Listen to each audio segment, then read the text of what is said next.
The Alternative Digitalk. Real issues, real talk.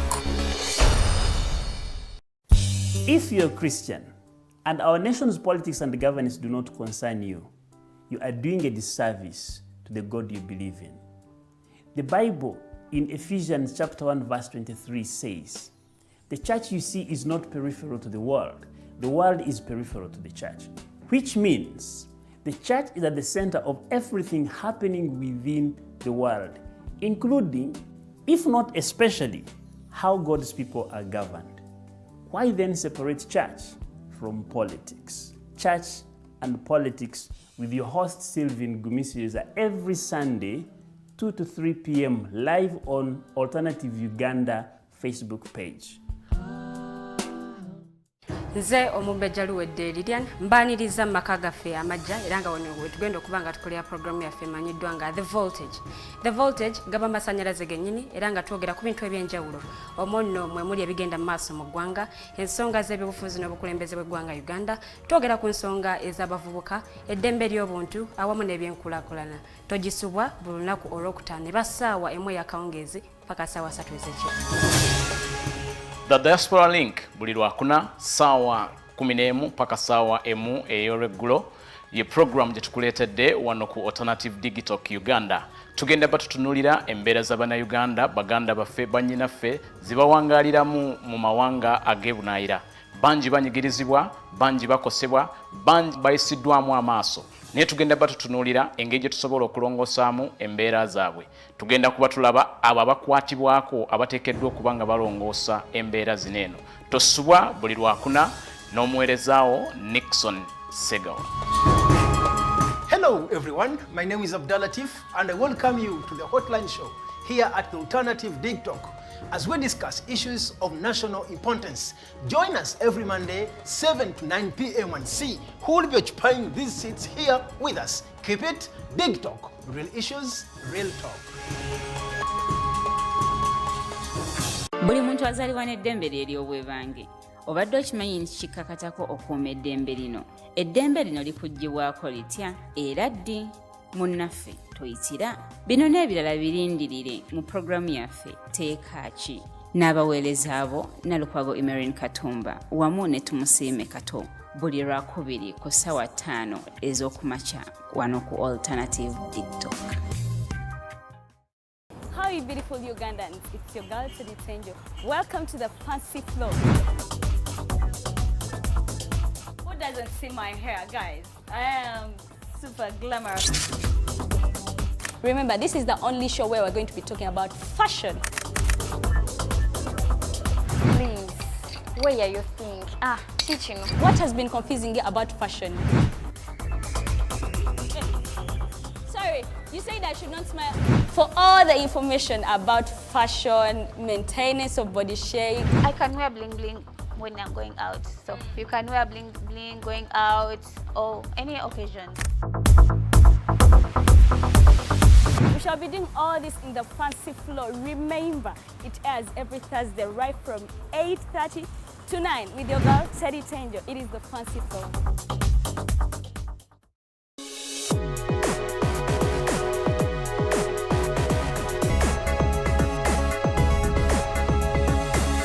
The Alternative Digitalk. Real issues, real talk.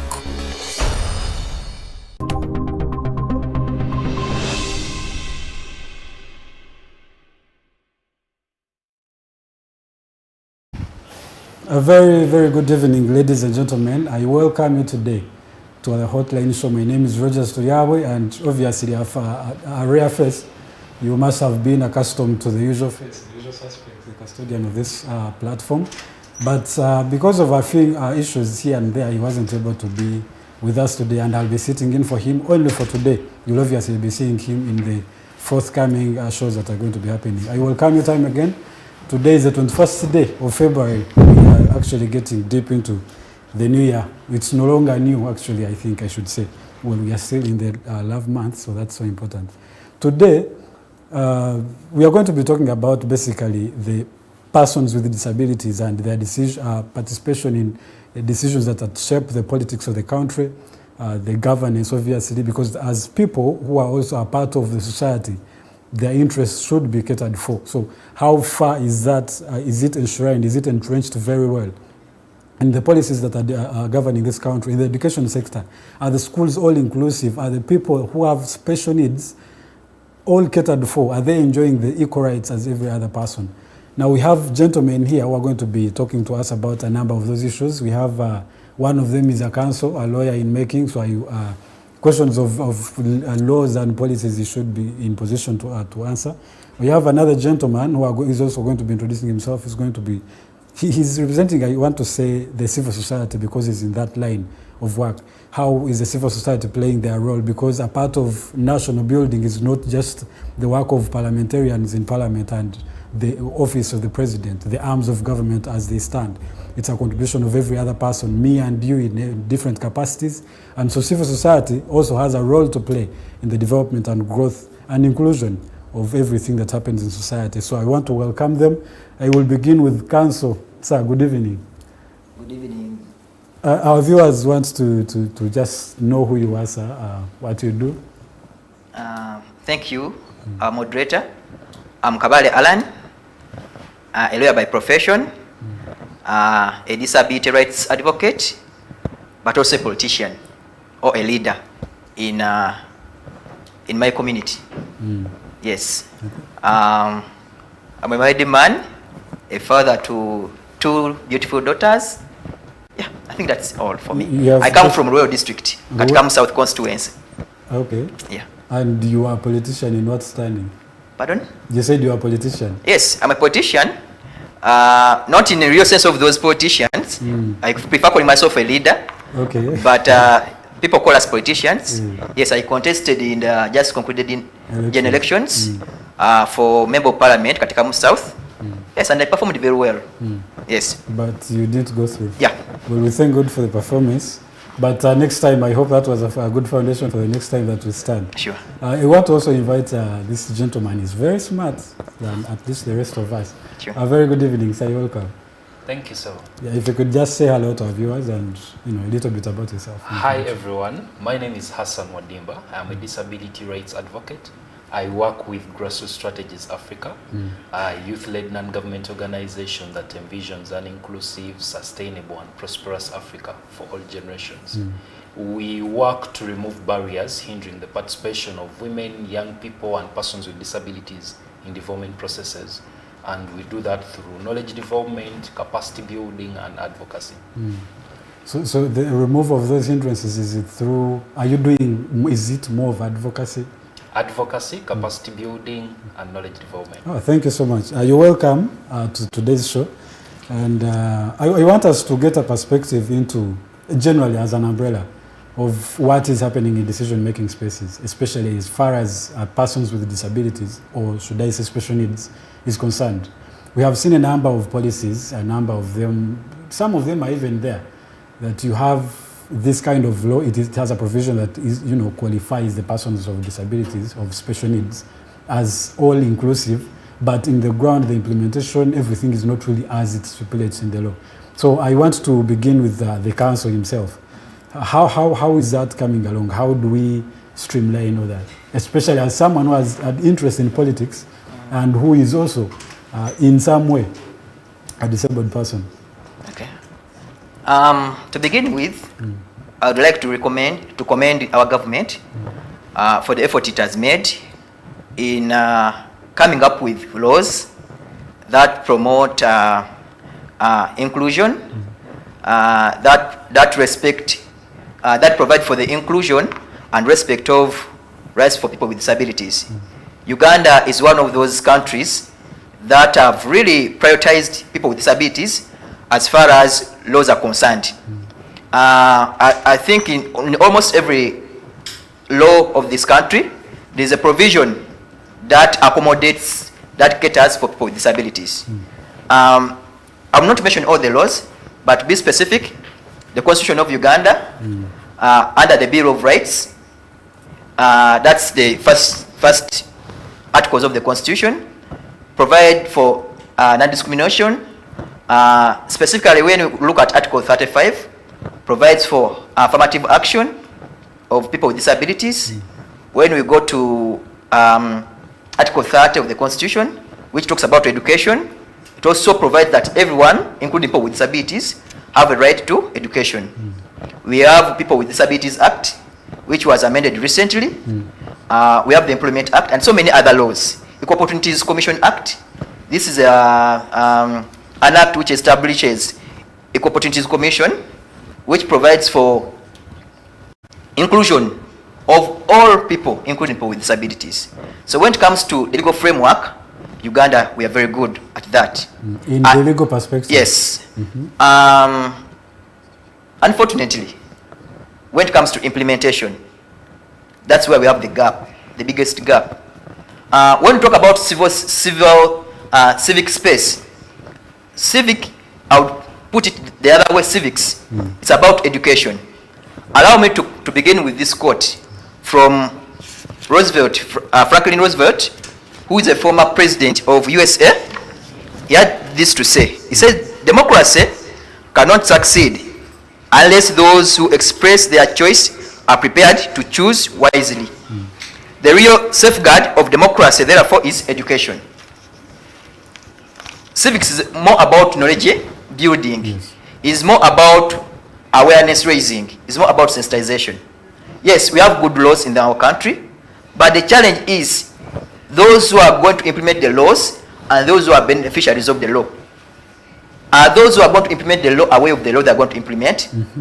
When we go down to, because at parliament level, maybe the legislators know, but these laws are national. They have to be implemented at national level.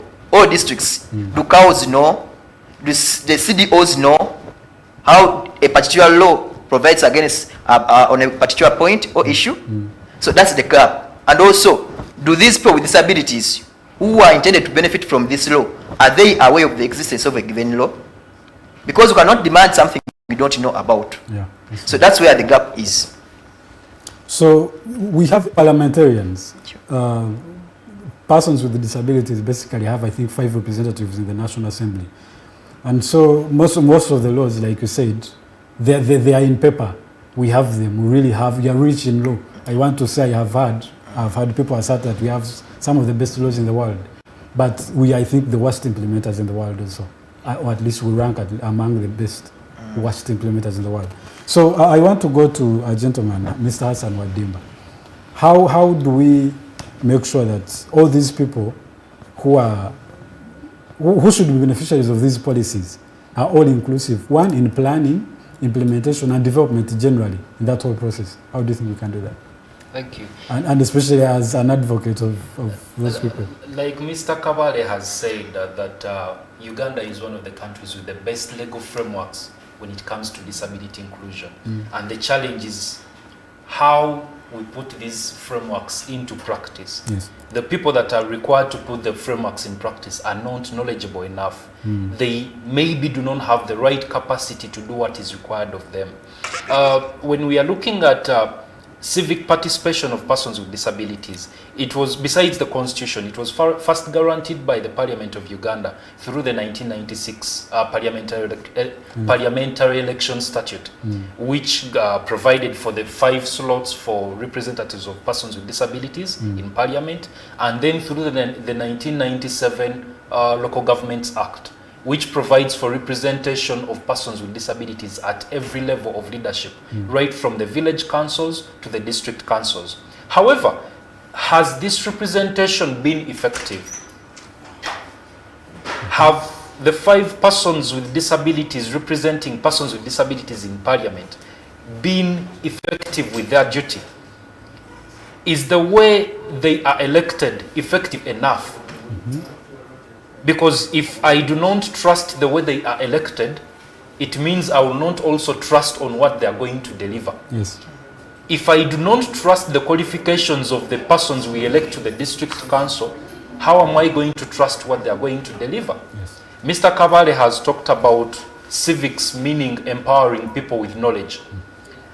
Are all Ugandans at every level empowered with the right knowledge to make their leaders accountable to them? Do we have persons with disabilities demanding for accountability from their leaders, from the village levels up to parliament. Actually, if the 5 members of parliament representing persons with disabilities we have are elected through an electoral college, how do I come up as a person with a disability from maybe Kabaale Allan village to demand for accountability from a member of parliament that I did not elect for? Because the electoral college demands that not national, but district chairpersons of persons with disabilities are the ones that gather in one room and elect representatives to parliament. So they are not, the representation is not on the basis of... The representation is not the best. Yeah. The people that are elected are not screened from anywhere. They do not campaign from anywhere. They just gather in a room, like, I don't know if you remember how we used to get into prefectorial positions at school. You gather at the assembly, you say, I want to do for you A, B, C, D. You distribute sweets and maybe chocolate to the students, and you elected a prefect. And I believe this is the same way the representatives of persons with disabilities are elected into parliament. So it's a basis of what do you offer, not in terms of what we require of you. And what does this mean? The persons living down in the communities, in the villages, are denied of their right to effectively participate in choosing who is going to represent them. Even though it is these same people who elect the chairpersons, who turn up at the National Voting Center to vote for representatives in parliament, it does not guarantee that one village chairperson representing hundreds of persons with disabilities in that village will represent their best interests in choosing who their representative to parliament is going to be. That is, I would say, the biggest gap. What do we have to do about this as a country? Number one, we need to start with reviewing or enacting a new law on the representation of persons with disabilities into parliament. That is the number one issue. And when we do that... I thought, because, sorry for cutting you short, because the representation of persons with disabilities, the constituency is not that big. But I was trying to read through some statistics that about 16% of all Ugandans have some way of disability, like in some way, one way or another, physical or you know, some way, and physical, I don't know the opposite of physical. But in one way or another, someone is disabled, so they make up 16%. So comparing that constituency, the number, there are not very many. So I don't know where do we find the problem of, you know, representation is not equal. We do not have representatives who we have chosen. These people are doing the assembly kind of work to choose who represents them. The 2014 National Census report showed that Uganda had over 12.4% persons as persons with disabilities. That, by the time, it was equivalent to about 5 million people. 5 million people out of 40 million people is not a small number. And you cannot deny all those adults their right to effectively participate in a voting process or to choose their own leader or their representative. So, the current law that provides for the electoral college system is a direct denial of persons with disabilities of their voting rights on who is supposed to represent them in parliament. Okay. Well, the other different laws provide that persons with disabilities can participate in elections at all levels in the country. However, let us look at Uganda being one of the countries that is practicing multi-party democracy. I would like to pose a question here. I very much understand Mr. Kabaale belongs to the National Unity Platform. And Engineer Mayanja belongs to the National Resistance Movement. Yes. When we look at the structures of our political parties in the country, how do these structures provide for representation of persons with disabilities?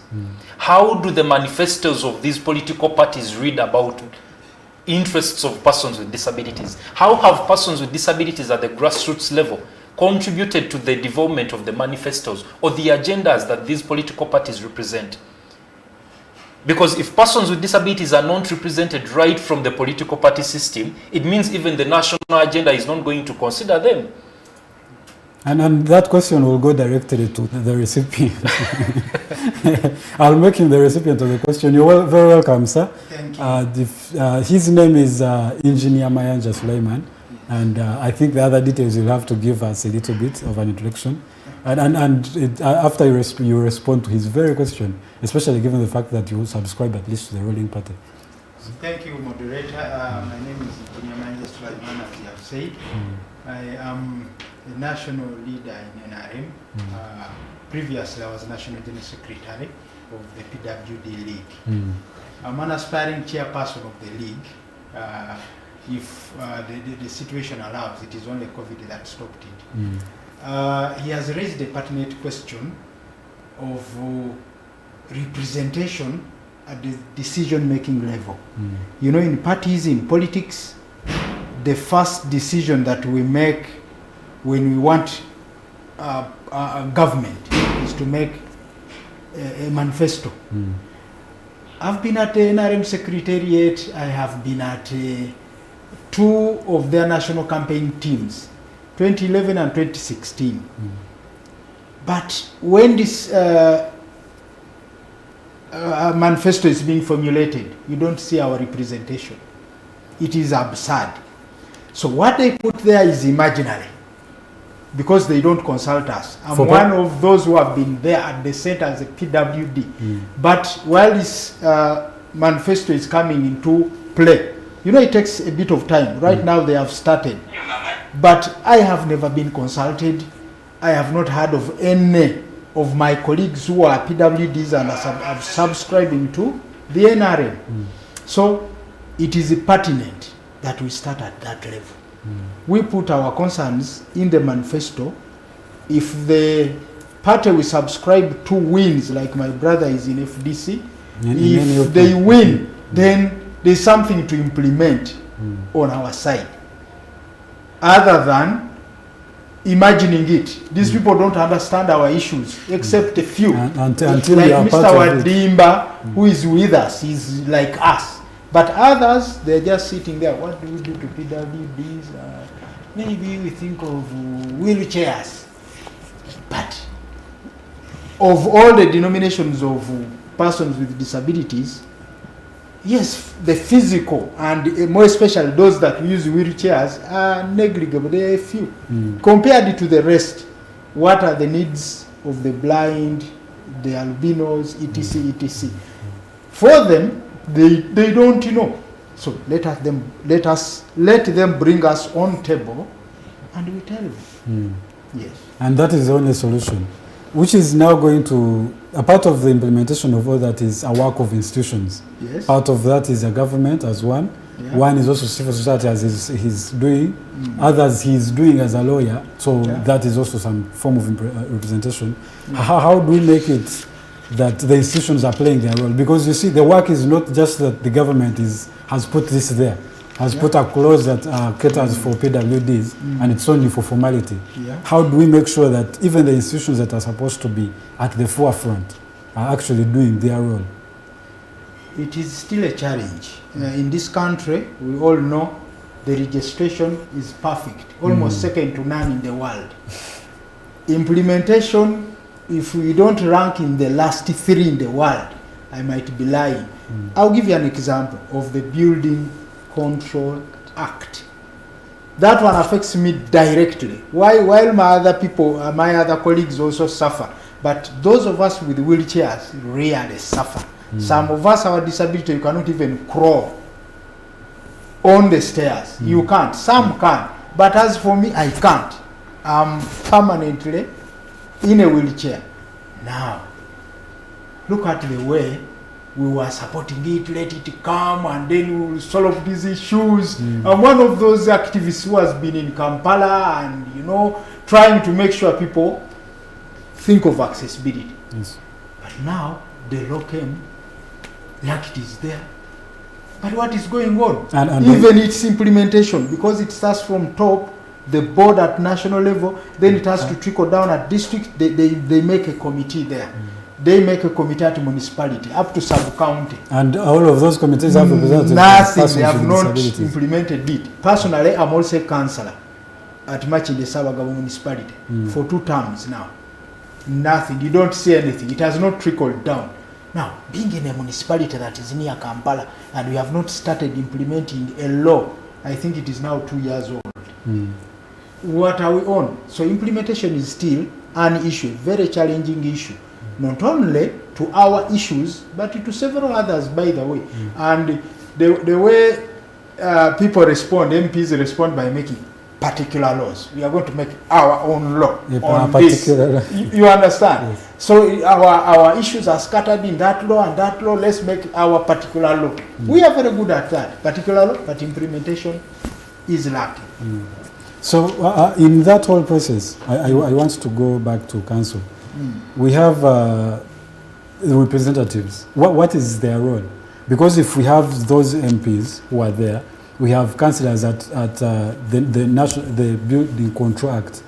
The board, even the national board, has a representative of a person with a disability. Yeah. So at least in every position we have a leader, we have a representative. What are these people doing? Because if this work is not felt, I thought the reason why they are there in the first place is that the other people who are like them are beneficiaries of what every other Ugandan is receiving. Thank you, moderator. Before I go directly to that question, allow me to correct two things which were raised by my colleagues.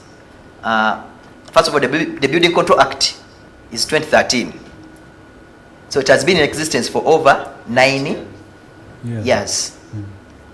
And also, when Mr. Wadimba is talking about the electoral college system, every district sends 5 people to represent it when they are electing national MPs. So the entire district is represented by 5 people. So I don't know whether that representation is enough, but that's for another day. That's a statistical question. So but by the time the government passes a given law, one would presume that there is will to implement a given law, because a law goes through processes. I talked about the Equal Opportunities Commission. Under the Public Finance Management Act, it talks about issuance of a certificate of gender and equity compliance before a given law is concerned. Equity compliance, equity means even other marginalized groups are catered for. The budget you are passing, it caters for people with disabilities issues, for women issues, for youth. That's what it means. So you said, why is it that we have the laws? What are the people who are in positions that should be held accountable? What are they doing in this whole process? Because we have the laws, but we don't have the implementation. And ordinarily, why they are occupying that space is because the implementation is their role. So what are they doing? What is their role in this whole process? Sure. That's a very pertinent question. First of all, let me appreciate the fact that not everyone is elected in a particular position has got the capacity and is competent enough to deliver or to represent well those people they claim to represent. It's a fact that some people attain some positions because of money. But when they are not competent enough to represent, most of these sessions, I have a colleague of mine, a councillor, I won't mention the name, but she doesn't know even outright the name. So when it comes to these technical issues, analyzing the budget to demand where PWDs is catered for here, they cannot. So sometimes it's about capacity. But also on the other side,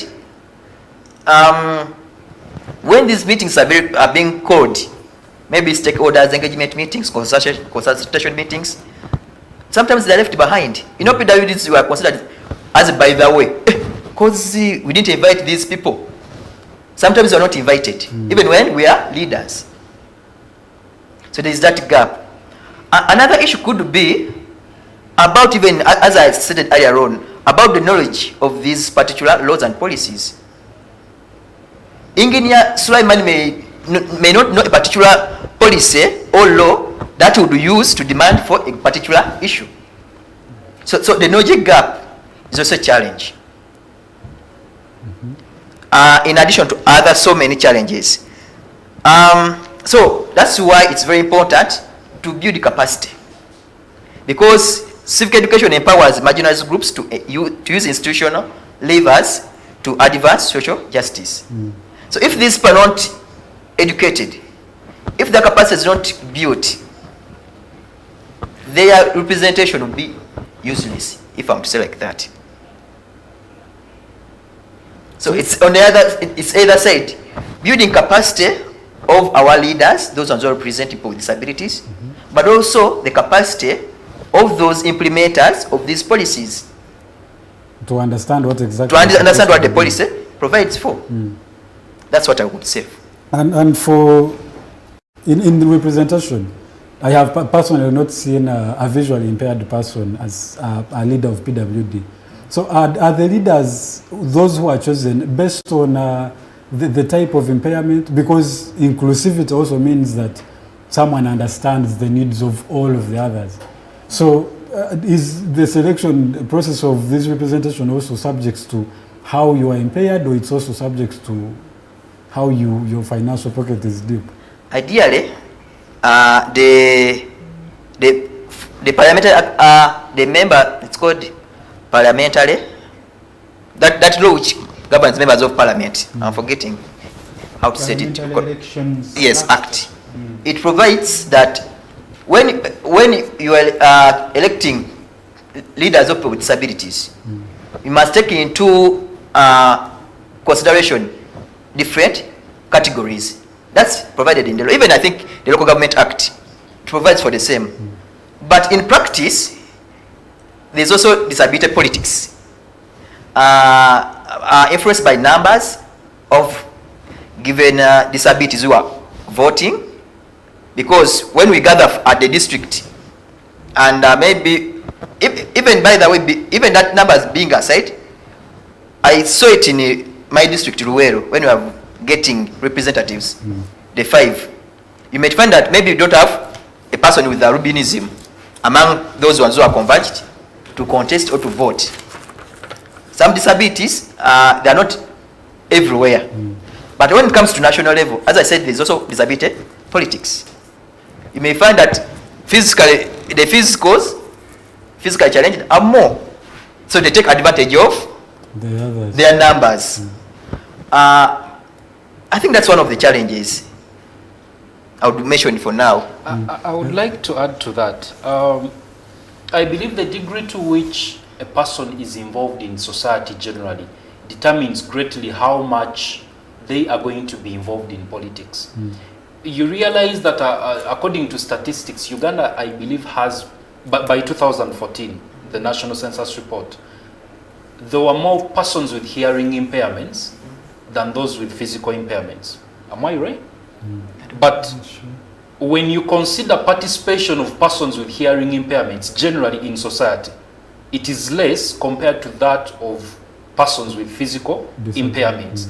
Those with hearing impairments find challenges with communication. And with our society, if you can't communicate, you're going to be isolated. Yes.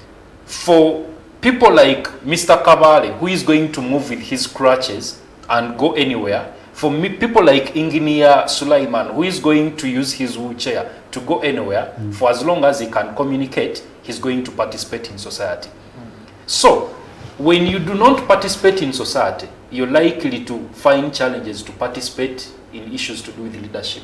How are you going to communicate to the electorate and tell them that I want your votes? How then do we make sure that the needs of those people are catered for? That is where we have the laws providing that whereas you're representative of persons with disabilities, or whereas you're representative of Chadondo South, when you go to the floor of parliament, remember that you have persons with different impairments, of persons with different abilities in that constituency where you come from.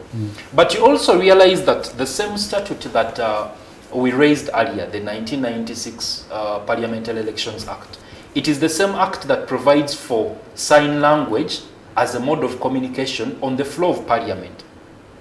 But let's ask ourselves, ever since the law passed, how many persons with hearing impairments that require sign language have been on the floor of parliament as representatives of the people of Uganda? Not only as representatives of persons with disabilities, but as a representative of a given constituency in the country. They could be a workers' representative, they could be a youth representative, or they could be a representative from any district. Like Mr. Kabaale wanted to be the representative of Katikam South, even though he's a person with a disability. So if we do not put away the different barriers that persons with different impairments face generally in society, we will not be able to achieve the effective representation at all levels.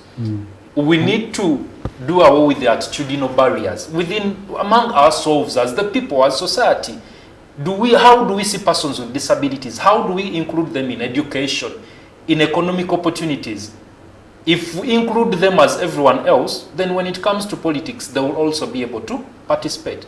If I do not have a disability and I see Mr. Kabaale is contesting for a position, and I know he has the ability to deliver, the ability to represent me, why do I not vote for him? You realize most people look at, now you see, how can a woman be a president of Uganda? Yes. If we do not overcome those misconceptions, if we do not put away the attitudinal barriers, we are not going to be able to achieve. Something to add on that. First of all, you said you have not seen leaders who are visually impaired. For particular types of impairments, yes, for some of them. But no, that being a case study, yes. Okay, for visually impaired, I would like to remind us of 3 people. One is Honorable Badiri. She's in Parliament, or she has been in Parliament for long. She's visually impaired. We have Untege Chizito. He's been a speaker for Kayunga. You can imagine a speaker who is visually impaired. And when you are to be to articulate, you need to say your name. That is the way you raise your hand. You say Mayanja Sulaiman, then he will know who wants to speak, and he will say, hey, okay, Alan, because he's not able to see your hand. A third one is Chinubi Francis. He's a leader who has been here. He's in several leadership positions. So they are there. But I would like to draw our attention on a very weird aspect of disability that we have. It's unfortunate. It is limiting our participation in politics, in all these civic affairs, caused by ourselves. Unfortunate.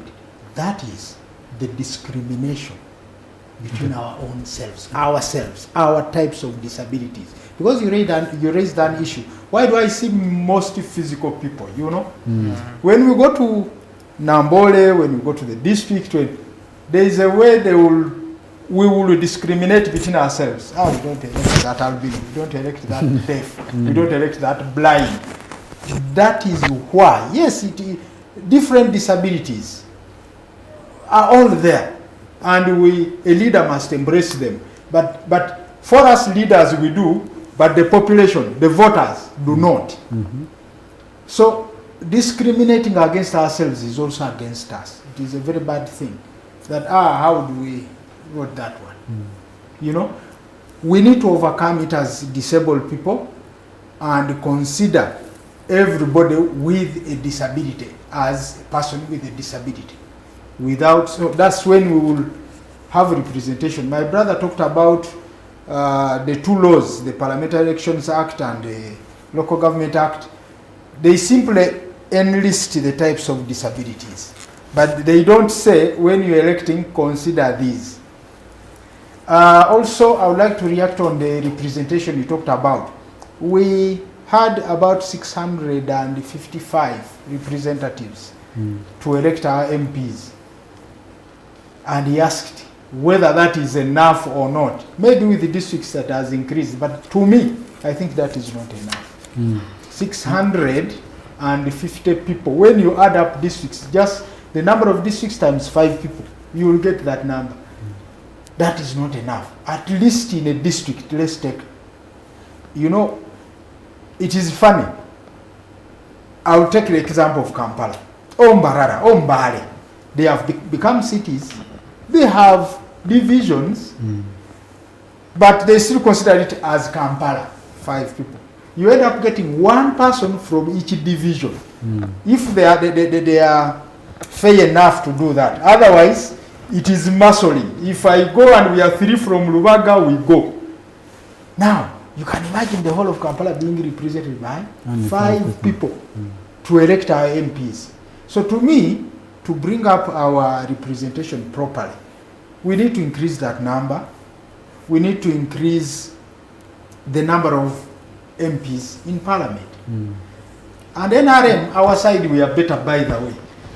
When we come to a district like Kampala, we consider these divisions as districts. So each division provides 5 people? No, more. Because our structure is, we take those who come to Nambole to elect in primaries, for example. By the way, I stood as MP for Central Region in primaries. That's where I ended. But I didn't perform badly. I was second out of 5. So I saw that, okay, the structure is, we take the chairperson of the sub-county. And in town here, in Kawempe, all wards will become parishes. If they become parishes, then they will send 1 representative. So the number of sub-counties in that district, at least, will send their chairperson. Then you add up the 5. Sometimes, it is very funny, sometimes they put councillors, district councillors, sometimes they don't. So that's our politics. But at least you can see that in a district, you might get 40 people. A district like Kasese, very big, because I contest and I know their structure. They have 76 people, or voters. To me, they are voters. Because of their numerous sub-counties, when you bring up all of them, they have a good number. A good number. At least that is some fair representation. But when it comes to electoral commission side of it, 5 people is not fair.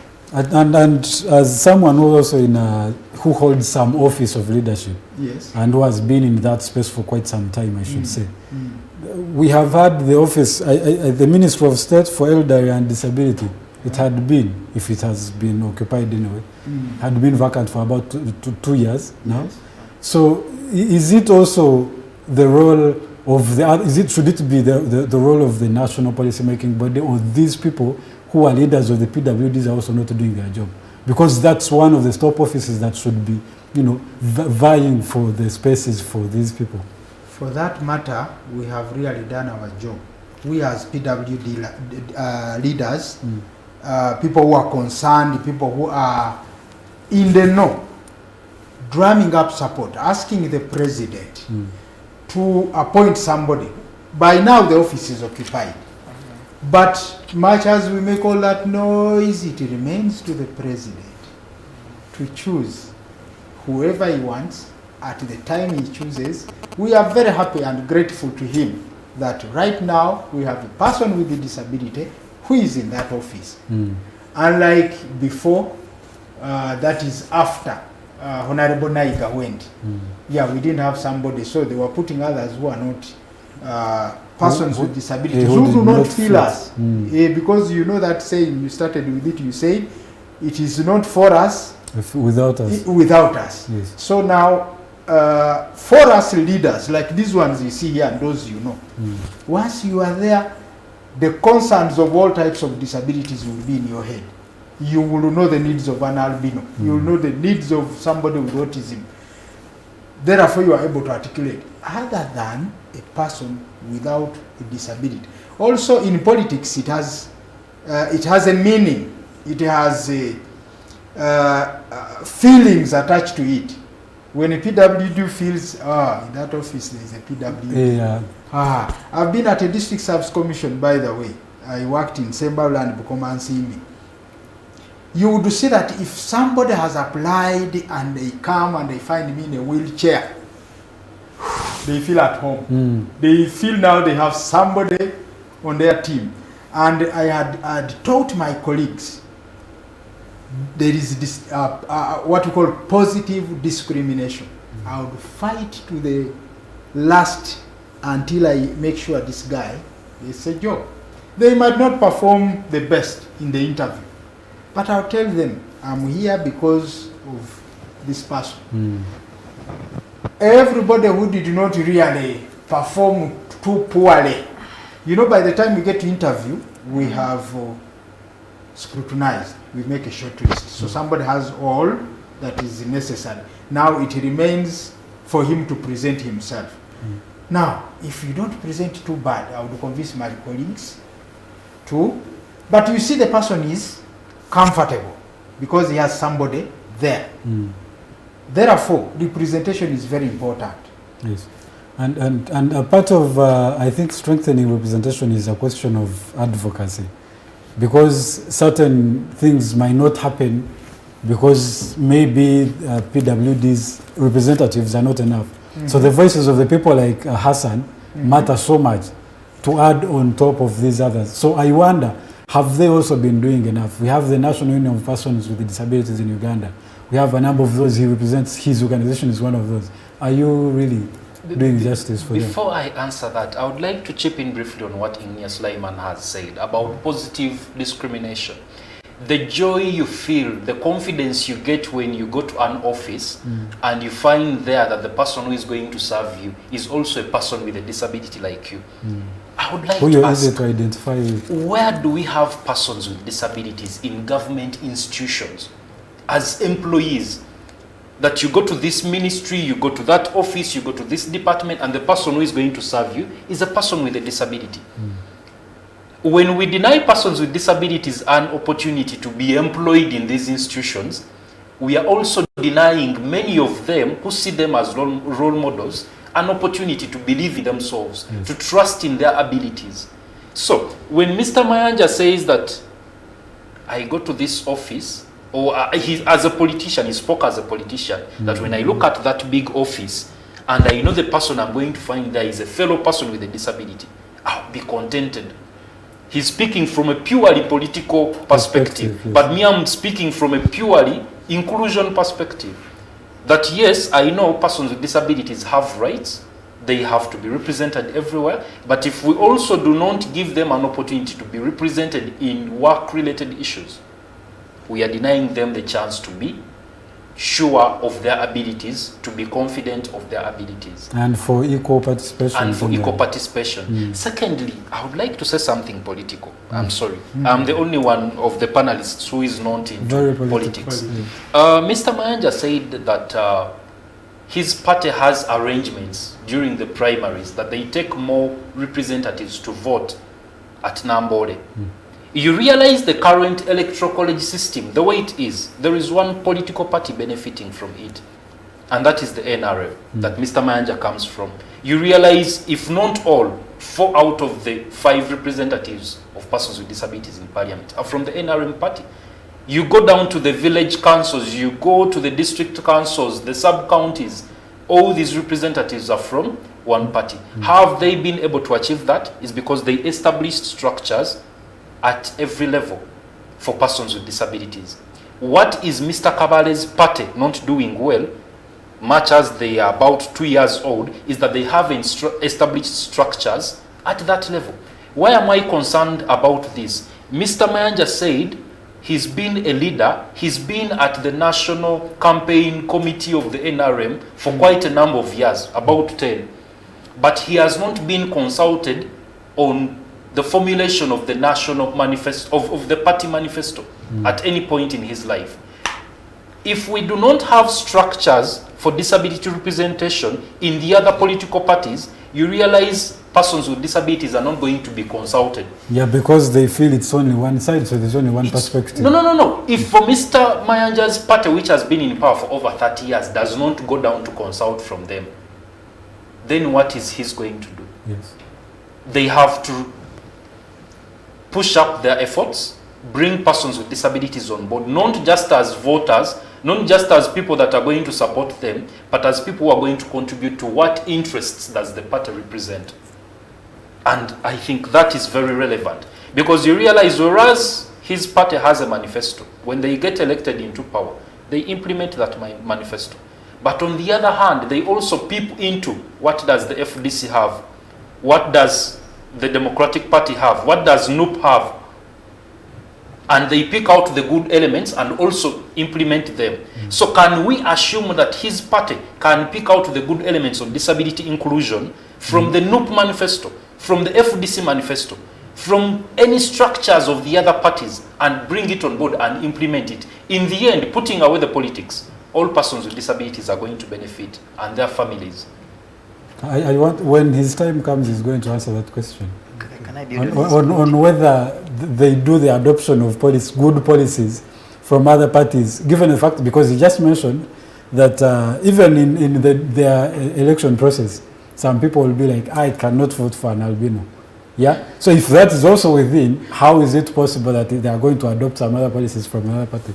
Yes, sir. Yes, building on Mr. Wadimba's submission, the challenge of having all leaders of people with disabilities subscribing to one political party is there are no checks and balances. Yes, that's right. You see, when we have only NRM leaders, whatever will come on board will be yes, yes. We don't have an alternative voice, alternative policy. There is no questioning. Yes. So I also beseech, given that background, I beseech other political parties to build capacities of people with disabilities. I'm telling you, it's a challenge right from the village level up to national level. Do you have structures in the NUP for persons with disabilities? They have at secretariat, not down. Does not go down to grassroots, like NRM has. That would mean then that in the representation it's going to be hard, because sure, without structures, how are you going to have? I'm telling you from experience. In Luwero, we had mobilized some people to contest on NUP ticket, and NRM guys were we cannot vote because they are the majority. They have the numbers. So I beseech all political parties to prioritize building structures for people with disabilities. As we started, people with disabilities are over 5 million. Assuming we have 2 million voters, if a political party came up with policies favoring people with disabilities and win them to their side, do you see that they will have a mileage of 2 million voters? Yes. So no FDC, think about it. It's a good thing that it's going to your very own party. I hope that they also think about planning, about those grounding structures. But I want Mr. Engineer, Engineer Mayanja, to answer the question of the gentleman. He was very clear that in policy making, it means that, of course, as it goes, the majority takes all. Yeah. And as the majority takes all, is there that idea of, can we adopt some good policies from the NUP, much as we don't agree politically in the ideologies? Oh yes, yeah. While we as in NRM have some limitations, reaching somewhere or doing everything, but I appreciate NRM has tried to put up good policies and representation for persons with disabilities. You talked of you reminded me of the issue of not participating in a manifesto, but at the same time I've reached that level of sitting on the national campaign task force. You know, you see, NRM, we have tried to reach there. Now, copying good policies from other parties, we are the best. we not only copy them, but we even bring the brains from them. Alan, once we identify Alan from NUP, we convince him to come to NRM. We have shown that. I'll remind you of the graduated tax issue. It is Besige who brought it up. Immediately one election we implemented. Simple. That's what NRM is very smooth on that. I'm telling you, we pick out the brains, we pick out the policies, borrow them and use them, and challenge them. But is that engineer deceiving the audience? Yes.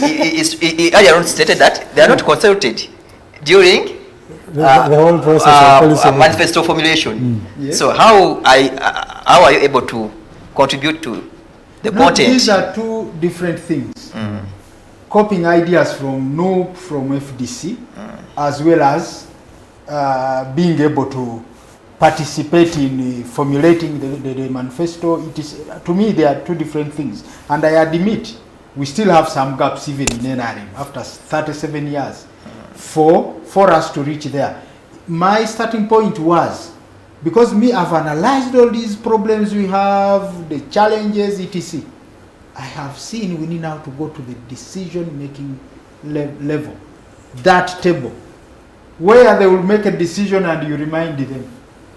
You see, when you are doing this, when you are doing that, you need this and that.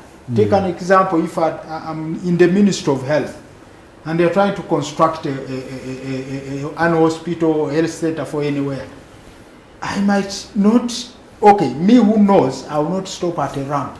No, I'll talk about the beds for pregnant mothers with disability. Those beds that they are able to mount and you know. But for them, at this level, by the way, somehow it takes a process, but at least Uganda is at some level of saying a ramp. Most of them stop at a ramp. There's a mention, but that also means we are going to settle for less. Yet for me, as a country, because there is that we are doing something. Tell them to hire somebody who does sign language. We are at a level of saying a ramp, but also not knowing what a standard ramp looks like. Exactly. That is the level we are at. And for me, I call it the level of tokenism. Yes. Mr. Mayanja being able to sit at the National Manifesto Committee of the NRM, knowing National Campaign Task Force, but knowing very well that he's campaigning for a group of people or for a government that has not consulted people like him in the formulation of the manifesto. And which in one way is going to affect him. He's just being used as an image. Oh, that when they see us with him, they will think we support them. They will think we are interested in their issues, when in the actual meaning they are not. So how are we going to overcome this kind of tokenism in relation to the rights of persons with disabilities? Because if we do not, we are the ones losing out. We are running out of time in the first hour. You're going to make a little supplement and then we're going for commercial break. Something small. You talked about tokenism. I do appreciate the step taken by the former Speaker of Parliament, Honorable Rebecca Kadag, because of he hoped us to have someone work at Parliament. There is some lady with albinism. She's a staff at Parliament. So sometimes when we demand that we need more, they say we already a step. Since that lady occupied that space, how many more people with disabilities have been incorporated into government? To become civil servants, as he said. You see, Public Service Commission and Public Service Commission Act provides that at every district commission there must be a representative of people with disabilities, but there are quite a number without representatives of people with disabilities. Even other committees, building control act, as they said. So I think it's very important to amplify our voices, because advocacy is not one-off. It's a continuous effort, process. So I think we should not stop. And also we thank you for giving us this opportunity to amplify. We hope someone who is at the decision-making point has heard. Thank you so much. Thank you so much, Mr. Allan Kabaale. These gentlemen also have issues. You see, politics is more like, I don't know, should I say the oxygen we breathe? Everything we do in our society is also determined by the political will. The political will is at the back of everything that happens in our society. So we are going to go in for a short commercial break. In the second hour, you should be able to call in or text that message in our social media platforms. You can ask a question. You can call in and ask questions from the experts themselves. We have one who is also in the national leadership of the persons with disabilities. We have one from the advocacy. And we have a legal person who also have the legal perspective of all these processes. So let's go in for a short commercial break. We'll be right back.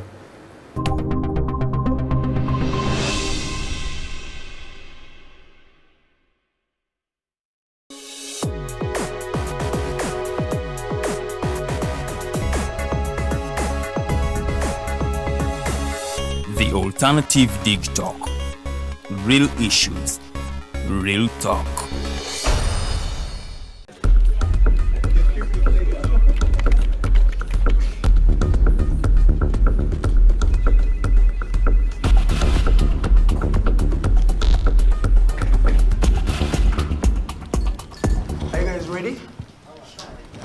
South Uganda.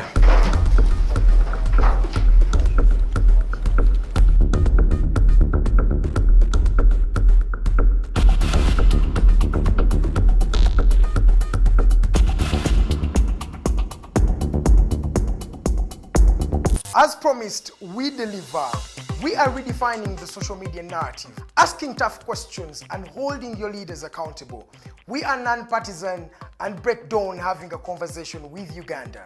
We are the Mighty Drive. We hold debates that give you viable solutions. We bring to you people that Ivora is wanting to listen to.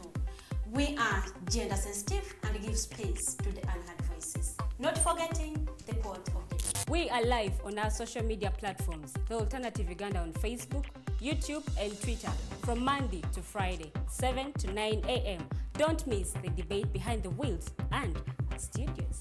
I am Edgar Matthew Karuhanga and Princess Luwe Delidian. Expect in-depth analysis, credible, factual and authentic information. We are the Alternative Digitalk. Real issues, real talk.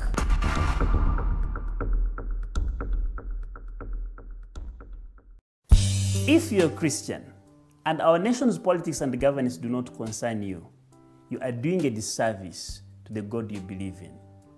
The Bible in Ephesians chapter 1 verse 23 says, the church you see is not peripheral to the world is peripheral to the church, which means the church is at the center of everything happening within the world, including, if not especially, how God's people are governed.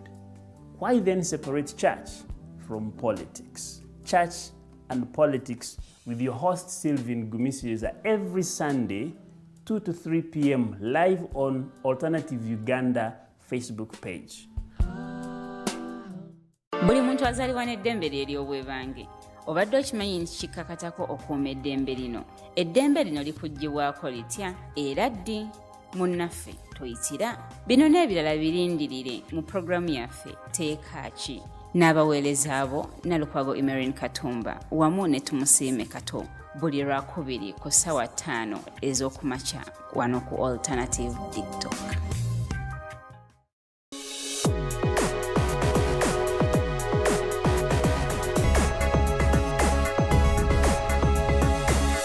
The Alternative Digitalk.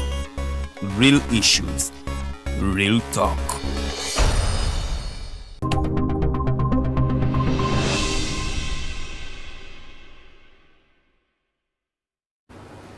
You're welcome back from that short commercial break. My name again is Rogers Filiawe. And with the gentleman here, we are trying to find some of the common issues that are facing persons with disabilities. And of course, as a country, it's very fair, as the law provides anyway, that every person should be treated equally. And so even in decision making, is the persons with disabilities, with special needs, are they catered for? Is their space really occupied? Do they feel them when they're making decisions that are all inclusive? We have sectors, we have the economic sector. Are there some incentives to persons with disabilities? So in this section, I want us to look at the different sectors and how these injustices are being fought, some of them, and others, because I have leaders of persons with disabilities. How are they fighting for those spaces? How are they fighting those injustices? And how can we make sure that as much as we have the laws in place, they are able to be implemented? The implementation is, grounded. It's not just something that is in the papers and they stop on the words and that's it. So in this second hour, you can call in live. The numbers are MTN is 0789 017 145, 0789 017 145. Airtel is 0759 132 310. You can call in, ask a question, or you can send your question or a comment on a social media platform, Facebook Live. Those issues will be read and this gentleman will be able to address them. So gentlemen, in the second hour, I want us to look at basically the stakeholders and what are they doing. We see a lot of injustices. Like you said, we have policies, we have a constitution, it also provides for non-discrimination. Is that not happening really? Because if you have a constitution that looks at non-discrimination and we have a health sector that does not provide or have enough staff who are skilled in certain, skills that are for persons with disabilities, how does that address the question of non-discrimination? Because you not providing something that someone so desperate needs means you're not really considering them in the first place. So how are we fighting this? And I want to begin with the council as one who understands the law very much. We have all of those. Are there processes that we can fight these kind of injustices? as legally, should we say? Because we have the laws. How do we implement them and make sure that it's not just in the papers? Thank you, moderator. To begin with, Uganda ratified UNCRPD, that's United Nations Convention on Rights of People with Disabilities. And the UNCRPD provides for reasonable accommodation when you are dealing with people with disabilities. As earlier stated, the UNCRPD has been domesticated in Uganda alongside other supporting laws, the Constitution and many other laws. Sometimes it's hard to take on government legally because the same UNCRPD, all those international instruments that provide for rights, also have a provision for progressive realization.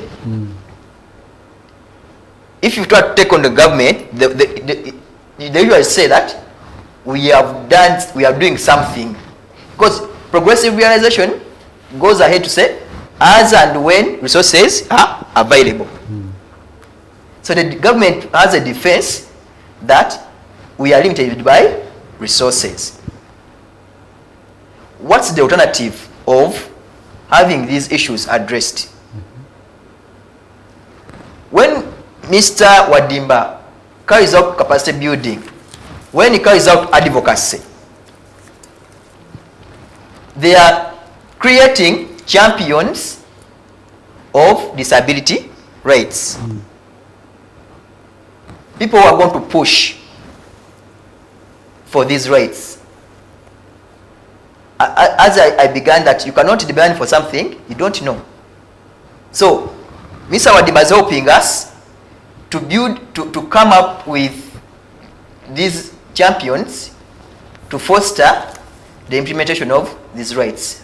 On the other hand, we can also take legal action.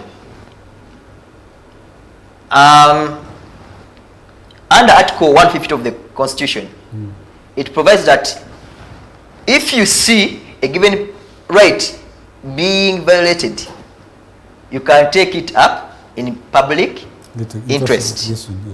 Even you can use that article to pursue a given right which has been violated or abused. Unfortunately,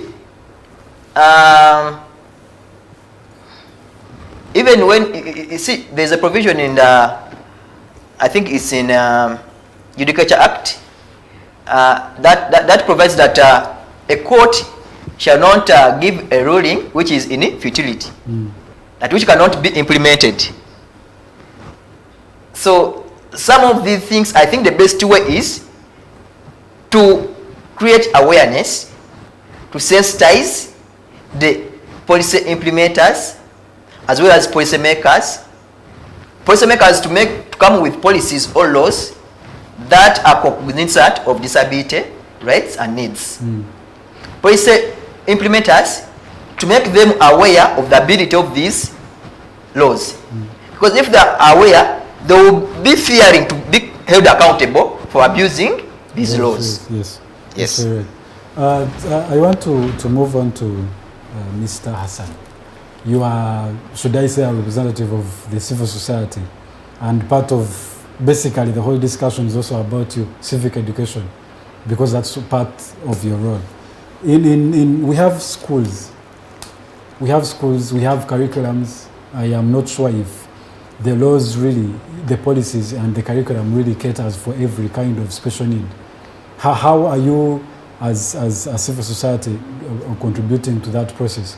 That for someone who is visually impaired, there's a provision of brailles for someone to be able to go to school, that, you know, if you have a kid and they are visually impaired, they can go to school and they will get the same education as another person is getting who has no kind of impairment. Allow me to start by appreciating the work of the government of Uganda. Mr. Mayanja, I don't usually appreciate, but I appreciate your government because they've really done enough. Well, not enough, but they've done a lot. The way things were when I was in school, about some 10 or 12 years ago, is not the same way things are today. When I was in school, whether you had an impairment, visual or hearing or physical, and you couldn't write well during your exams, you had the same 3 hours as me who didn't have any kind of impairment. But today things have changed. That the Uganda National Examination Board allocates extra time to learners who register as learners with disabilities. That means that we are having some progress already. Whereas some of the schools have not been made aware yet. Schools in terms of administration, in terms of the teachers, in terms of the support staff. Many schools out there are not yet aware of what the rights of learners with disabilities are, of how they can support learners with disabilities to progress at the same level as those without disabilities. But what is ongoing, what is in a continuous process is the advocacy, the capacity building, the engagement with every stakeholder. And like Mr. Kabaale stated in the start, that he gave a quote by Franklin Roosevelt, former president of the US, and it mentioned something to do with the ability of someone to develop in terms of capacity, gives them the ability to participate in society. When persons with disabilities are not given the opportunity to learn in schools, they won't be able to participate in society fully as those without disabilities. So the engagement with schools, with school administrations, with teachers has resulted in a number of things. Nowadays you find a purely private school with all classes having ramps, because they know at any moment we may get a learner who is a wheelchair user, or a learner who is visually impaired, or one that has any kind of impairment, and they will benefit from just this ramp being constructed on the classrooms. You find schools taking their teachers back for refresher trainings, not on anything else but disability inclusion. How do you handle learners with disabilities in the classroom? And you realize not only people with visible impairments are those with disabilities. The people whose disability is just being a slow learner, people with intellectual disabilities, people with psychosocial disabilities, you may not necessarily see that, well, this one has a disability or an impairment, but they do. As a teacher, how do you enable that learner to participate in class? Equally, yes. To participate equally, to learn, to progress at the same level, not when the others are going to primary 6 and this one is still in primary 4 or primary 3 when they started school together. So these engagements have really resulted into that much. And I would also like to thank the departments at Chambogo University, those that do the training of teachers on disability inclusion, on things to do with sign language, on things to do with inclusive learning. They have really done enough. But as civil society, we should not stop the engagements. We should not stop doing the capacity building. We should not stop doing the advocacy. Because whereas the teachers are now being progressive, you realize at some point we are called back by the laws or by the guidelines by the Ministry of Education. So as we engage with the private sector, with the schools, we also need to keep the engagements with the ministry, with the government institutions. And then the other thing I also need to note, there have been several changes with the curriculum of Uganda. Nowadays, the National Curriculum Development Center has come up with an alternative for learners whose disabilities or whose impairments may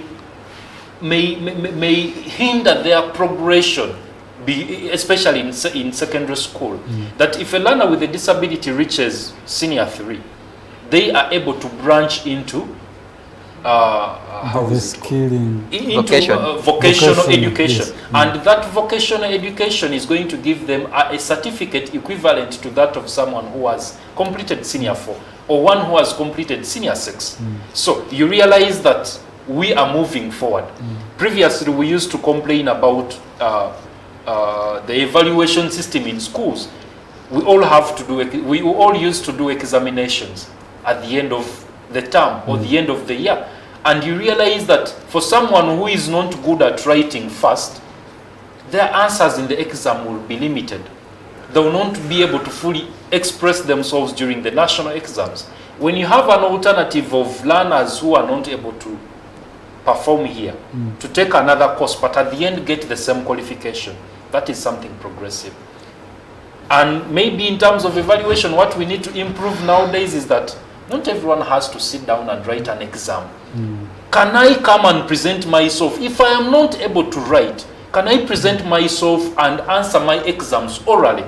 If I'm able to speak, put there a panel of teachers, let them ask me the same questions that are in the paper and let me answer orally, and they grade me from there. But forcing someone who is really struggling to write, and you give them maybe an extra of just 30 minutes, does not mean that they are going to accomplish everything they intended to write. Can we have exams that are practical?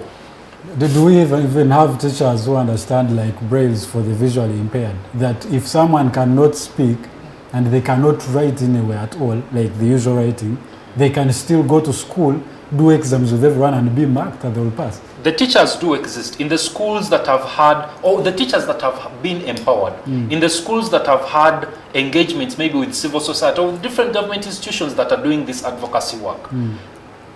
Like I mentioned before, Chambogo University has done a lot. They do the brailing, they do the sensitization of how braille works. They enable teachers to understand that, okay, if this learner can't do this, they can do that. Try this. How do you enable one to participate fully? The teachers do exist, but when you look at the country, Uganda, we have so many districts. But most of these services are urban centered. We have them in Kampala, in Wakiso, in Jinja, Mukono. It's what I was coming to. Going We have those services, and you're mentioning them. Case study is Chambogo. Now, Kampala is one district in Uganda. Now, someone deep down in Kitgum or somewhere in Ishaka or somewhere down there, how do they benefit from the kind of advocacy and this type of skilling that is happening in Kampala? They are really struggling, and I would like to connect that to the absence of schools, especially for learners with disabilities at a certain age. I'm someone who believes in inclusive education, so I don't advocate for segregative schools. But you realize at a certain age, learners with different impairments are better off when they're in a segregated school. Like learners with visual impairments, when they're still at a young age, they need to learn how to use braille. They're not going to learn that from a mainstream school. But how many schools do we have for learners with visual impairment in the country? I only know of one in Mukono. Where is the other? Where are the other schools in the other districts? They're not there. So if we do not have such schools, we only have one in Mukono, it means a parent of a child with a visual impairment has to get them from wherever district they are and bring them to Mukono. And some of whom do not have the capacity. Do not have the capacity, and we very well know the relationship between disability and poverty. Exactly. Either disability causes the poverty or the poverty causes the disability. So for parents of learners with visual impairments, how are they going to afford to bring their children to the school in Mukono? And you talk about poverty at a time. We have a representative of, I want, as a national leader of persons with disabilities, and also someone who subscribes to a party that is the ruling party. How do you mainstream this kind of work? That even as, let's say, health facilities are being constructed, there is a provision for someone who is disabled in some kind of way. That as you're recruiting staff at a certain given hospital, there's a provision for someone who has some special skills for attention for people who are disabled in some way. Is that being done on the government level?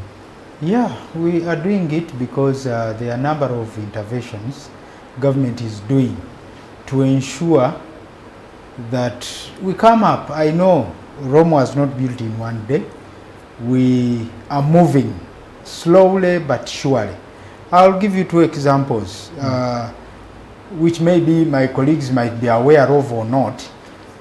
I learned sign language from a program by police, Uganda Police. Very funny. They had a program, I learned it in Chibuli, training. There's a primary there opposite police. They were teaching policemen and women and were encouraging the public to come. They had sponsored that, so that we learned sign language. All of us were actually non-deaf people. Another intervention that is really current and you people are aware is the Parish Model. You see how the government has prioritized persons with disabilities, not even mentioning Myoga. You know, I'm a leader of Myoga in my constituency, because it was constituency level for PWDs. They had prioritized us. You know, government is looking at what Mr. Wadimba is talking about, poverty vis-a-vis disability. Government is trying to make sure we have something we do, we have an income, and therefore we can overcome many of these challenges. Apart from yoga, the Parish Model is saying someone would still argue that most of those government programs have not really accomplished their objectives. To a certain level, yes, there are challenges here and there, but you see the intention of government. You know, government has an intention. Of all the 15 categories of people that we are listed to receive Myoga money, PWDs are there. Think about the Parish Model that is being launched soon. The president just postponed it, but it is going to be launched very soon. We have 10% of the monies that come at a parish to be allocated to PWD groups. You know, that's an endeavor. That's a move towards making sure we are emancipated in a way. You know, government is the biggest stakeholder, you know, of our disability. And then it trickles down to local governments. But you see, government has tried, and the implementers, as well as us leaders, you know, the leadership is actually not only councillors. We have the Disability Council, we have the District PWD League of NRM, we have a number of them. If we all participate, you know, you talked, the question originally was, what are the stakeholders doing? How do we, you know? I wanted to bring in first government, I've talked about that. But I also go to the individuals, ourselves, me and you, disabled or not. Do something. I started a campaign that I would like all listeners to start. Start you as an individual in your family. To do this advocacy, to do this education, to do this, you know. We have a meeting in my family. We have a family meeting every month. Last weekend of the month, we meet as family, MMK group. When I reached there, I realized these people do not know anything about disability. Because me, I got disabled 14 years ago. While they helped me as family, and I recovered, I had to help them. I told them, if you have these stairs, one day you are going to be the one needing a ramp. Your ambulance comes, they need to put you on that bed to wheel you to the ambulance. What will you do? So I started having talks. Every time we meet, I teach them what is autism. Then they start discovering, hey, my child has a learning disability. That word, normally I don't know how to pronounce it. Dyslexia, something like that. I'm not good at pronouncing it. So they started now discovering disability. So if we did it in our families, in our meetings, our Lumbe, our Mbaga, if you are an advocate of disability, and it starts there, you are you would be the first, even before government comes in, as a stakeholder to correct these wrongs. You know, if I am given a microphone today, anywhere, I will say, please, Parish Model is coming, take advantage of the 10% of the monies that come. They will start with 100 million. So 10% is for the PWD. PWD groups in a parish. You might find there are one or two. If there are two, they share 5 million. Clean money. I will not talk about disability grant. That has been there for long. We also is laughing. He's looking at the politician. Part of the role of the government is that there's also some kind of prioritization. Yes. I have particularly not seen a budget that says that in the Ministry of Education, for example, Yeah. We are allocating some extra amount of monies to cater for some resources that are only tailored for persons with disabilities. So at the end of the day, you realize that when they are making the budget, it's on a general basis. Yeah. The education sector needs this and that is it. So does that bring out the idea of we are looking at it as a government? Because it begins from down and it's across, it's from every sector. Yeah. It's not just that in politics we have some representative at a committee, at a sub-county level, at a national level, but even in these sectors, are the priorities really put in that process? Yeah, they do, because I believe all these policies trickle down to a particular local government. Let people of Chiruhura look at that school, look at that hospital, look at that court, and the leaders there, not only the councillors of PWDs, all the councillors, because this is for everybody. Let them look at what they are implementing in that particular district in Katakwi and involve, because it is advocacy. Civil society is doing it more than we politicians. If they are aware that we need a sign language interpreter in court, let them implement them wherever they are, because we are not concentrating in Kampala. We want the people of Mitukula in Rakai to be able to receive what a PWD needs, to implement what a PWD needs. Why do you build that school and forget a ramp, forget a toilet that is wide enough for a wheelchair user to go in? So it is a multi-sectored approach to achieve. But sometimes also, some of the things are dependent on how government is structuring them. Because if it was a condition, at least that if for every person who's going to start a private school, this and this and this should be in your plans. Yeah. Like we have the building contract. Yeah. So you know that if you're going to build an independent private hospital, you need provisions for persons with disabilities. So as much as some of the institutions are working on the advocacy, it is also the intention of the government and look at the idea of inclusiveness as a whole and not just in one direction. You know, government is at the top. For it, when you look at the policies of government, they normally try to do some wholesome or large-scale policy. I'll give you an example of children's homes.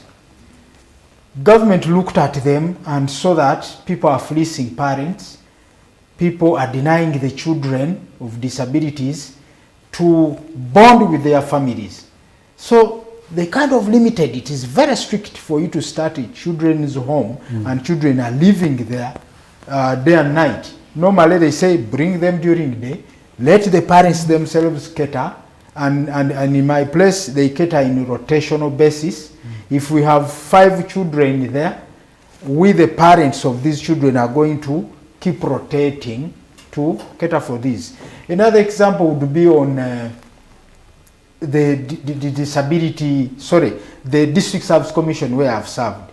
When government does say, when it makes a law and says there should be a person with a disability, it is the responsibility of that person to make sure that people get into jobs. When they put a councillor in Chenjojo at a district council, some of us become secretaries, secretary for gender or secretary for finance. When money is being allocated, let that person ensure. You know, government cannot come to Chenjojo and tell you that in that hospital, in that court, you need this and that. You know, I know of a friend who is in, I think in Mitiana. He's a PWD and is a litigant. There's somebody who links community and courts and, you know, I've forgotten his title. Paralegal. Yeah, he's paralegal. He's a PWD. Is it paralegal? Is that position at a district level? But he's doing a very good job for us. Like no, if somebody commits a crime or he has an offense in court and he's going to do community service, there's that person who directs you are going to work in this school or in that church, you will do this number of months. So when court probation. Is he probation? Because there's probation, there is CDO. No, not CDO. There is another post, not those two. Enforcement officer. Oh, maybe. The viewers now know. Okay. But that guy is doing a good job, and I'm proud of him. So when government opens up space, that at a district service commission, we can employ a PWD. And the PWD now sits in that position. You know? You see, government has done its job. It is, trying to make sure it trickles down at a slow pace, but I know we'll reach there. It's a step by step. Yes. Mr. Hassan, okay, you can go first. Okay. You can go first. Thank you. Mr. Hassan, I think it was Mr. Hassan or engineer who talked about positive discrimination. For me, I want to talk about positive favoritism. Or we can, because in line of affirmative action.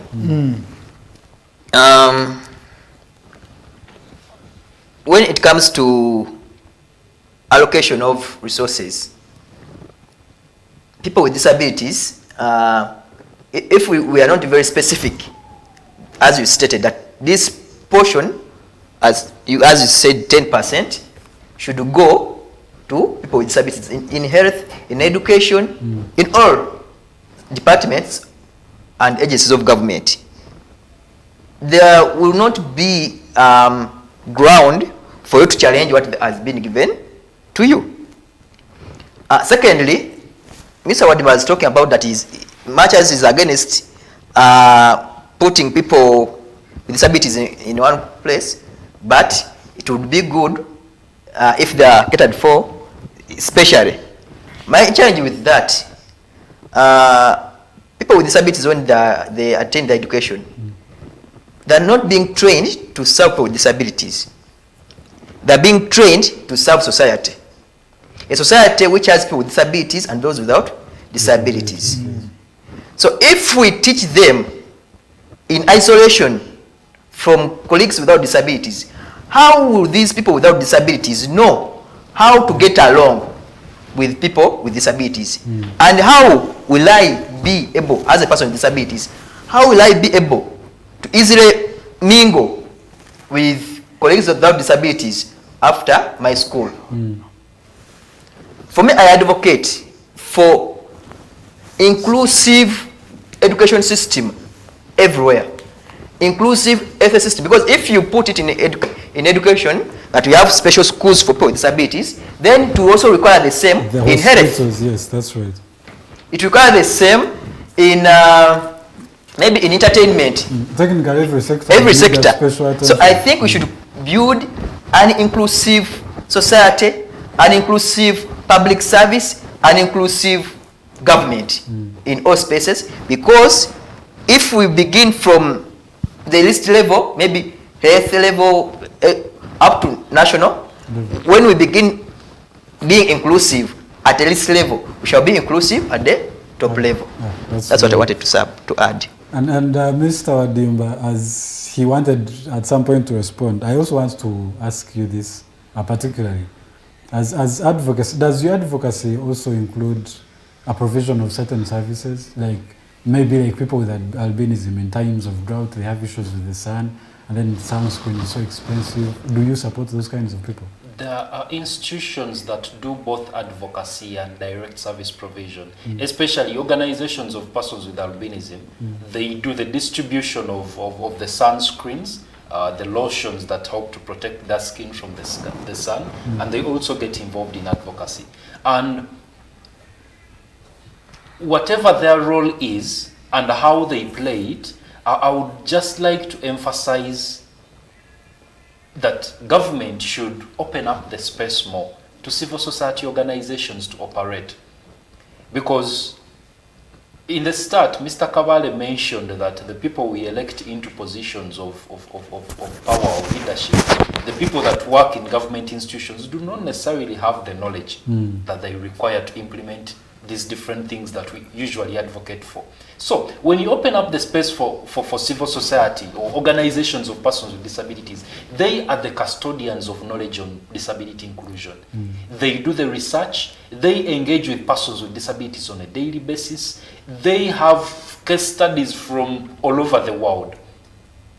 They can pass on this knowledge easily to government institutions if you let them to operate.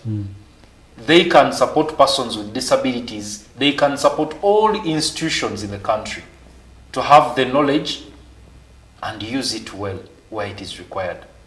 But you realize the space that we have as civil society is in one way or another limited. Earlier on we were speaking about political participation, and I raised an issue of how persons with disabilities are represented in the different political parties.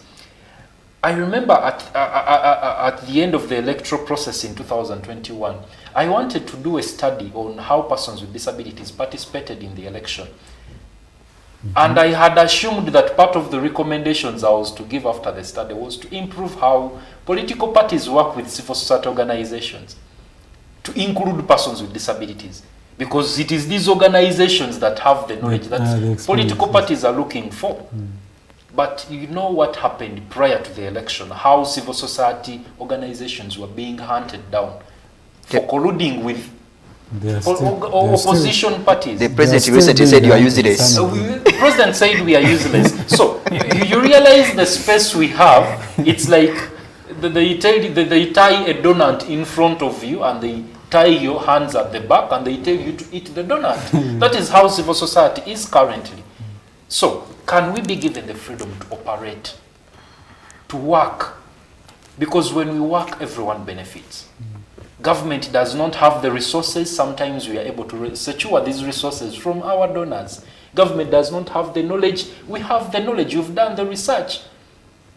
Government does not have the experts. We have the experts in civil society. They can be there to support, to guide, or to be consulted. Government does not know where persons with disabilities are. We know, because they are our members, right from the grassroots in the villages.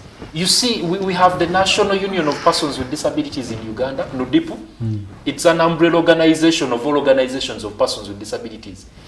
Trust me, there is no even in the few districts where NUDIPU does not have a district office, they still have representatives there. They still have people who follow up on the work that is related to disability or persons with disabilities in that particular area. So, if civil society has been able to establish these networks from the top to the grassroots, why doesn't government support us to do the work? Why doesn't government come in to help us work with them, for them to be able to do their job in a better way? To include persons with disabilities at all levels, in education, in economic issues, everywhere. So Sean, there's someone, Nature Narrator is asking, how has political insecurities and drone kidnaps affected impaired members of the society, especially during arrests? That's a good question. I'll relate it to the recently concluded electoral process. We remember the day the FDC party president was arrested. And one of the people at the front of demanding for his release was Mr. Dennis Peter Ouma, who was standing as a candidate for Member of Parliament representing persons with disabilities. Mr. Dennis Peter Ouma uses a wheelchair for mobility. You realize that the way police was treating him with his wheelchair and impairment, forgetting that a slight mistake could lead into another impairment, was really unfair. Recently, when we had students at Makerere University demonstrating for the continuous closure of the university, there was a learner with a disability who showed up to show solidarity because he's also interested in the learning and the university is closed. How did police treat this young boy? We saw one picture when the police officer had even taken away his crutches, which meant that they were either lifting him or they just left him to crawl on the ground. So, the insecurity, the brutality, the violence that has been involved in that has shown that has been exposed to the people during electoral processes has in one way or another scared persons with disabilities away from participating in leadership or politics. Because if it is me and I know I have an impairment or I have a disability, and participating in this might in one way or another expose me to extra injury, I would rather not participate. So that goes to the question of the environment of political participation. And now that comes to a gentleman. There's also someone who is asking, COVID-19 pandemic affected almost everyone. How did they manage to go through such challenging times of not working? So as a leader of the PWD at the national level, were there some kind of incentives you were giving to persons with disabilities? Because as we mentioned earlier, disability and poverty are kind of in tandem. One might cause the other. So unless there is some kind of established mechanisms to make sure that those people are catered for, it is very easy for them to fall back into poverty. So were there some kind of addresses, of approaches you are giving and resources you are giving these people? First of all, I must make it clear to the viewers. I'm not a spokesman of government, and I am not saying this as a government representative. That's a disclaimer. I am speaking as me, the way I see things, for my government, for my party. So the question is very important. During COVID, or even before I talk of COVID, I will merge the two. The concern of COVID and the concern of violence towards persons with disabilities. These things affect us together. If you get involved, you will face the consequences. COVID treated us the same way. I mean, persons with disabilities and those without disabilities treated us the same. If there is a demonstration and a person with a disability is involved, if tear gas canister is fired, it will affect all of us. So first thing, we as persons with disabilities must be cautious of what we involve ourselves in, given our limitations and abilities. During COVID, we suffered like any other people. But because our movements were not that much, we lost members, but not so many. We really lost some PWDs, notable ones, and others, but because we were not moving so much, we didn't suffer too much in relation to deaths. However, the economic part of it was horrible, because we associated with the poverty, and then whatever we can do, we can't do. Government has not come in to give incentives. Even Mama Nabaja's money did not reach us. It was terrible. Personally, I made my small fight, my small advocacy. When the National Task Force was put and they solicited for contributions, I went there, contributed, not to show that I have a lot of money, but to make sure I put my voice. I told Madame Mary Karoro Krut, I told her, I have seen eggs here, I have seen milk, I have seen what. Please let these rich persons with disabilities say, yeah, we are going to do it, but I never saw anything. So it wasn't good, but God is good. Many of us survived. We are now back. We can fight for our own livelihood and make sure we are not that poor. People wait for Parish Model. Try to use the disability grant. Do something for yourself so that we separate disability and poverty. And before you conclude, there's also another question. I would love you to have an opinion on it. We saw in lockdown, schooling was on television sets, but some section of PWDs, blind in quotation, weren't catered for. How are they fighting for such injustices? Yeah, we... because anytime anything else can happen, and then we will find ourselves in an environment where these people are also not going to be, that much benefiting from the system existing at the time. Most of the leaders, as well as civil society, we are very critical of the COVID approach. It had nothing to do with the persons with disabilities. All the policies, all the plans, all the expenditures were targeting able-bodied people. Even the messages, you would see, the messages target, we wanted the population to listen, know how to protect themselves, was targeting people who have no disabilities at all. So even when they were giving stickers, by the way, we had to fight as the organizations dealing with the persons with disabilities. There are those we take to hospital every day, every week. So we had to fight and get those stickers. But it was terrible. Government has to improve on that. Whatever they do, let them involve. So it doesn't negate or it doesn't exclude the education that was trying to be given during COVID. It did not get about learners with the disabilities. It is absurd. So, listen. Yes, I want to build on his submission and also Hassan's submission about learners with disabilities.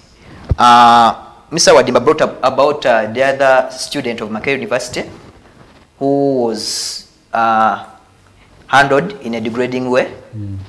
I saw colleagues with disabilities in some of our WhatsApp groups condemning that fellow, that if you are disabled, how can you go and strike? Politicians always have this saying, an attack on one of us is an attack to all of us. You see, it's very unfortunate that some people sit comfortable because for them their situation is okay, they are getting what they want, not minding about the rest of the others. I strongly stood in support of this gentleman's action because he was representing people with disabilities who are out of university, who are studying from home. I don't think that there is any lecturer who could think of providing a sign language interpreter during these online classes for someone with hearing impairment. I don't think there is a lecturer who could dictate slowly to cater for someone who is using a braille machine.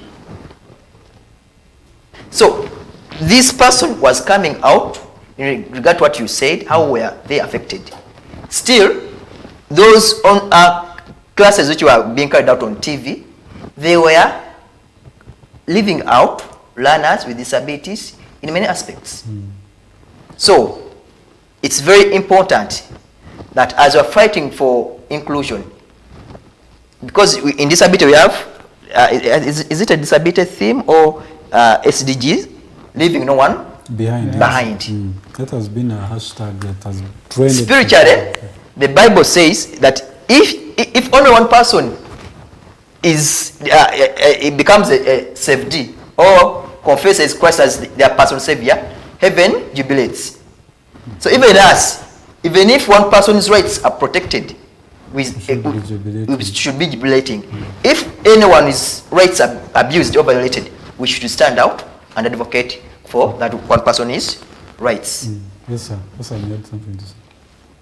He has said it all. Maybe just to speak about COVID-19 and how it has affected civic space for persons with disabilities, not only in education, not only in economic related issues. You realize, should I say we did a mistake as a country, one of the biggest mistakes as a country, allowing to conduct an electoral process digitally. Okay, not the voting, but the campaigning. Having an election during a pandemic, and we say we are going to campaign digitally or online or virtually, knowing very well that the how is it called, internet, the level at which internet is used in Uganda is only penetration. Internet penetration. It's only at 26.2%. Yes. But by 2021, the same year we had the election. So only 26.2% of the population have access to daily internet. And you say, we are going to campaign online or digitally. Number two, persons with disabilities have challenges with accessing digital devices, either because of their cost, because they can't afford them, or because the devices themselves are not accessible. That if you give this phone to someone maybe with a visual impairment, they may not be able to use it the same way I, without that impairment, use it. So you're putting an election online or a campaign process online, you're leaving that person out. You say, we are going to use the internet to campaign, but the cost of the internet in this country is the highest in the whole of East and Central Africa. Are persons with disabilities able to afford the internet, to buy daily bundles? These many challenges have in the end made the space for persons with disabilities to participate in their life to shrink, when actually we had achieved much prior to the coming of the pandemic. As you conclude altogether. As I conclude altogether, one thing that I haven't spoken about, and I feel I need to put it out, we need to have more inclusive ways of generating data and keeping national data, information and statistics as a country. We were in an election where we didn't know how many voters with disabilities we had as a country. Because on the registration process for voting, you do not register as a person with a disability. Yes. You just register as a Ugandan. So if the Electoral Commission does not know that I have an impairment, either physical or visual or whichever, they are going to put the polling center to be not accessible. I will come in my wheelchair and I will not be able to access the polling center. They say you have to tick from inside the basin. I will come when my hands are not able to reach inside the basin, and I can only tick when the ballot paper is here. The agents at the polling station are going to stop me from doing that. So, if we do not do the right thing from the start, we are not going to achieve the best result for everyone. In everything we do as individuals, like like Engineer Sulaiman said, as individuals, as families, let us think of everyone that is among us. Let us even think of our neighbors. Everything we do as civil society, as companies, private companies, as government institutions, let us know that we are planning for everyone to participate, to be included, to be fully involved, because it is everyone's right. And in that way, we'll be able to achieve the best results for everyone. Thank you so much, Mr. Hassan. I'm going to come back to Mr. Allan as an MP also, aspirant politician. As you conclude, I also want you to talk about the perspective of the people, how you found it as someone who had some kind of disability, how the perspective of the people was. Because some people would say, there are PWDs seats, why didn't you go for those? Why did you choose to come for the direct seats? So as you conclude, I want you to briefly talk about that and also conclude. Thank you so much for that question. In a build-up to that question, allow me to go back to the issue of employment. Many people with disabilities, when they are seeking employment opportunities, they are always referred to their organizations. You have organizations of people with disabilities. It's a big challenge. So I beseech government to come out with maybe employment quotas, or to reinforce, is it the right word? So, some positions, whenever there is a call out for applicants or the job opportunities from government, to specifically get some slots for disabilities. Yes. Otherwise, the unemployment among people with disabilities is alarming. People are biased that we have our own organizations employing people with disabilities, which is not the case. On that same question you've asked, I faced a lot of challenges. And this necessitates the need to invest more in awareness raising and sensitization. I'll give two scenarios. In that race, there was a lady and a person with disabilities. People could always tell the lady, you have your own slot for member of parliament. They're asking, when she was campaigning, she was being asked, are you campaigning to be a member of parliament for representing women? Oh, the same question was forwarded to me. Are you campaigning to represent people with disabilities in this constituency? Well, just come in the oh, you are campaigning to represent everyone. Yes. And also people, much as some didn't ask, that it was at the back of their mind that this will not disturb us. They have their own special positions for them. Slot. So it was quite a challenge, but it was an opportunity to create awareness, because for me, much as I lost the race, but I achieved a lot. First, people came to appreciate that people with disabilities can speak. People with disabilities have the requirements, having been nominated. They are capable. Yes, they are capable. But also, I tried to bring to their attention that beyond my disability, I have these other abilities, other skills. So much as I did not win, I'm not the same Allan that I was before. Okay. Yes. Thank you so much, Mr. Allan, and I hope you still have ambitions of standing again. We shall cross the bridge when we get there. Okay. Engineer, sir, you can give your concluding remarks. My concluding remarks are that we appreciate that there are still a number of challenges, but we think it is all our responsibility, or I think it is all our responsibility to get involved, to participate, to see that we have a better tomorrow for our children, our grandchildren, because when you look at the European countries or the Americas, they have also had a struggle for all these until they reach where they are. I once told somebody, I only want to go abroad for 2 reasons. One, because I studied IT, the internet speeds. They used to be very slow here. Yes, they are still slow, but I wanted to see how fast their internet is. Secondly, how their accessibility. When I got disability, I say, I want to see how I can operate without needing a helper. You know, those are the 2 things I want to go to those countries and check. When I traveled to one of the developed countries in Africa, South Africa, I saw how life can be easy. Because you go in a hotel and you are alone. And you to me, in Uganda, that's a dream. So let us build to reach there. Also, let us appreciate what government has been able to do, utilize all the facilities, opportunities that they have tried, the government has tried to put in place.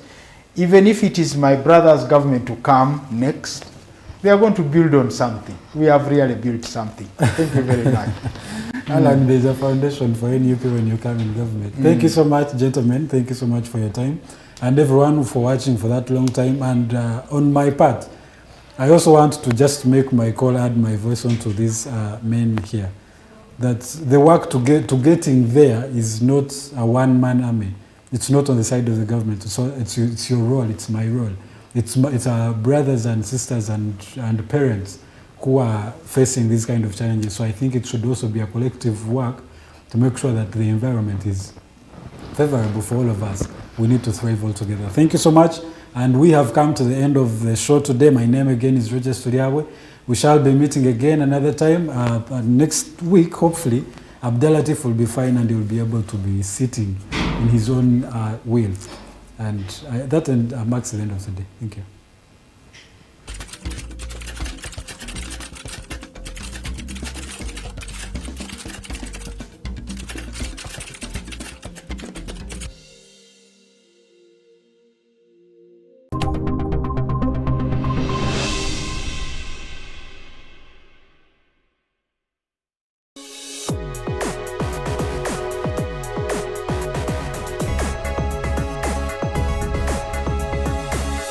The Alternative Digitalk. Real issues, real talk.